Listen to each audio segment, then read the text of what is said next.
Почитувани скопјани, извештајот на Европската комисија јасно го потврдува она што скопјани го чувствуваат секојдневно.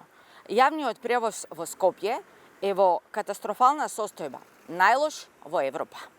Ваквата состојба е директен резултат на неспособноста на локалната власт предводена од ВМРО ДПМН и градоначалничката Даниела Арсовска, кои за само 3 години владење успеа да го доведат Скопје на дното не само во транспортот, туку и во сите други области.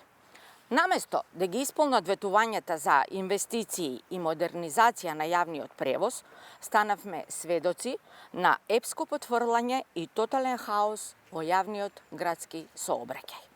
Пред само 3 години ветуваа модерно Скопје, нови 250 автобуси, дури и бесплатен превоз.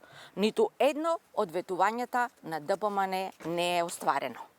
Оваа ситуација секојдневно ги погодува граѓаните на Скопје.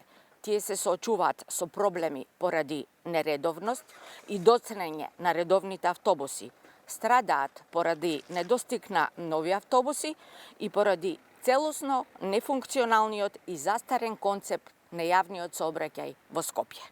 Одговорноста лежи кај советниците на ВМРО ДПМН во Советот на град Скопје, кои се против проектот за брз јавен транспорт и намерно не гласаат за набавката на нови автобуси, кои ги ветуваа, како и кај владата на Мицкоски, која не презема никакви мерки. Наместо да се грижат за потребите на скопјани, тие се фокусираат на своите неуспешни бизнис интереси и сојузништва, оставајќи ги граѓаните сами да се справуваат со хаосот.